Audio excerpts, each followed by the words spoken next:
if there's a cartoon character there, you don't want to go near it. And also, there's little clues that you got a problem food. All right? And heavy marketing is one of the clues. And by the way, who gets marketed the most? Tragic. How is that the nastiest? Is that the nastiest? How do people even live with themselves? Can you imagine the meetings they must have in boardrooms where they talk about how they're going to get more kids, more cereal?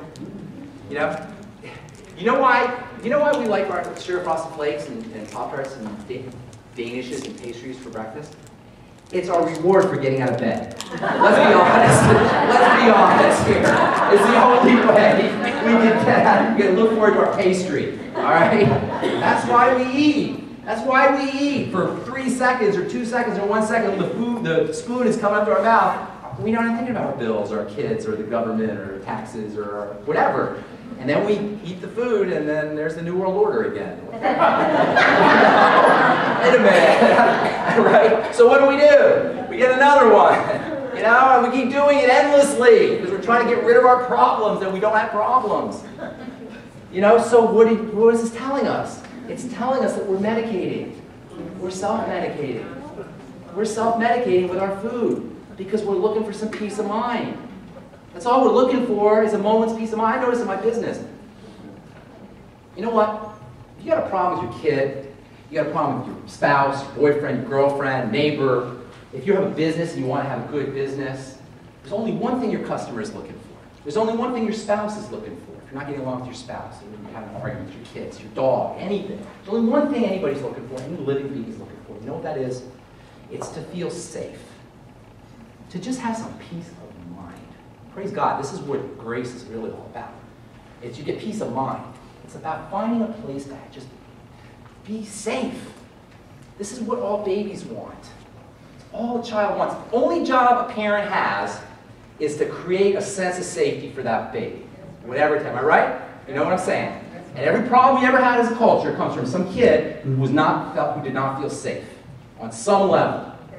And any problem you ever have anywhere is because somebody somewhere, in some level does not feel safe. And just like it's true about your kids, and just like it's true about your customers, and just like it's true about your parents, and your friends, and your neighbors, your dog, and your cat, and your hamster, and everything that you interact with, it's true about your body.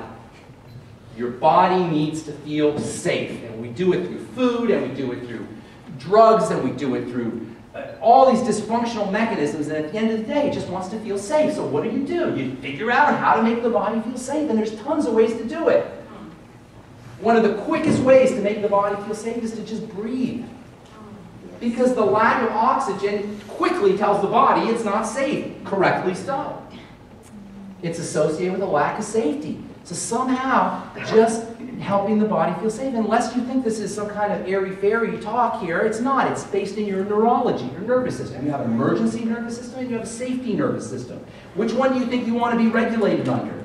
The safety nervous system. The safety nervous system is where you grow. It's where you thrive. It's where blood goes into the front of the brain and away from the back of the brain, which is called the reptilian part of your brain, which is activated by stress and survival.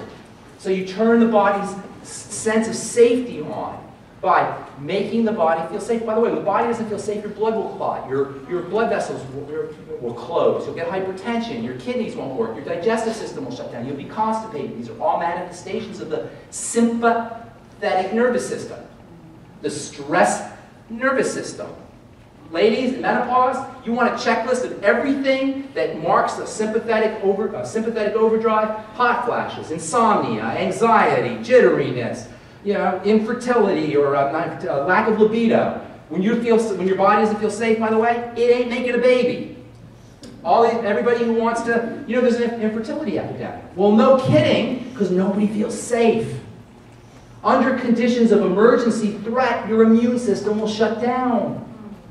You will become prone to everything, including cancer, which is an immune disease. It's all just making the body feel safe. And at the end of the day, the nutrition that we talked about, and the digestive system things that we talked about, and the blood sugar strategies that we talked about, are really activating the sense of safety that the body has. And these are all mechanisms for doing that, but there's tons of them. Just deep breathing will do it. In fact, anybody get panic attacks? Anybody get panic attacks in this room? No? Anybody know anybody gets panic attacks? Okay. If you ever want to experience what your loved one or friend or family member feels like when they get a panic attack, I never got panic attacks, and it's always intrigued me what somebody goes through, but I discovered how to figure out how to have a panic attack, and this is what you do. You hold your breath. And then, when it comes time to breathe, you don't breathe. You hold it some more. And pretty soon, you'll start to get a little jittery or freaky, and things you'll feel uncomfortable, and even though you're in a safe space, you will not feel safe. Absolutely, that's a panic attack. And it's initiated immediately by a lack of breath or a lack of oxygen. So, consequently, you don't have to have a panic attack to suffer from hypoxia, low blood oxygen, but you may have blood clotting. Blood clotting follows low blood oxygen. Hypertension follows low blood oxygen. Suppressed immune system follows low blood oxygen. So you know what you can do? Sitting on the couch and practicing deep breathing, and for all the world it'll look like you're doing nothing. You'll be like, nope, I'm taking my meds.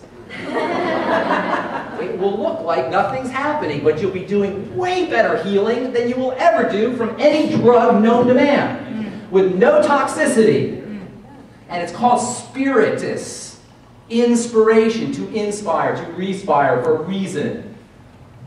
This is our plug, this is our connection, and it's the primal fear, suffocation. Anybody who's dealt with, in the criminal sense, forensic sense, with suffocation deaths, will tell you it's the worst way to die. But we suffer from subclinical suffocation, where we don't die, but where our body starts to shut down. So sitting on the couch and practicing deep breathing. Here's another great one for activating the sense of safety, the safety nervous system, the parasympathetic nervous system.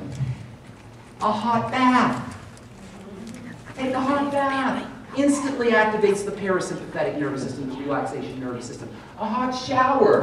You ever notice how people stay in the shower 20 minutes? Come on, you don't need to clean for 20 minutes. Come on, nobody has a body like that, right? Oh yeah, I think I need this extra spot right here. Right? No, you're healing. You're activating the parasympathetic nervous system. Why do you think people have great ideas in the shower? They have great ideas in the bathroom. The blood is coming to the front of the brain, away from the reptilian brain. A hot shower is amazing therapy. It's free. It's non-toxic. You don't go to the doctor. And you feel really good. I'm in the skincare business. That's the best wrinkle cream there is activating the parasympathetic with a hot shower, a hot bath. By the way, why do we like a hot bath? What do you think that's about? We were trying to go back to the only place we ever felt safe, the womb. Right? It's not a coincidence. It tells the body it's completely safe when it's immersed in hot water, in warm water. It's like it's back in the womb. If you get really desperate and there's no bath, you know what you'll do?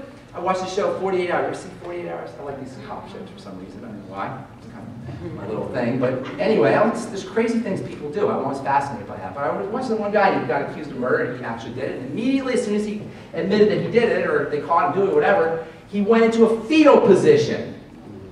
When we're stressed out and freaked out, we go into a fetal position because we want to be back in the womb. It's the only place we feel safe. So what you can do is you can duplicate that by getting a hot tub, by sitting in a hot bath, by immersing yourself in a shower. You don't have to do it just to be clean. Do it for therapy. Right? Do it for therapy. You're activating your healing chemistry. You don't need a doctor. You don't need a pharmacist. You don't need Obamacare. You need a massage. If it was me, if I was president, it'd be 2 massages a week for every American. There we go. Now we're talking. I was listening to the news. They got a fighter plane now, and they got probably hundreds of them. $300 million for one plane. You know how many massages you can get for $300 million? Oh, you can massage the whole planet for a year for one fighter plane. These are the things we can do. These are the things we can do ourselves. This is not medical. Our health is none of the doctor's business. It's so offensive to me. It's so... If I was a doctor, I wouldn't tell anybody. I'd be embarrassed like I was to be a pharmacist. It's an embarrassment that we are running around with drugs and ablations and surgeries, and these are professionals who know the body. You know now more in this last hour, hour and a half, 2 hours than your doctor. And it's as simple as clearing out the system, correcting the digestive system, getting on, correcting your blood sugar issues, correcting dysglycemia, activating the relaxation nervous system. When it comes to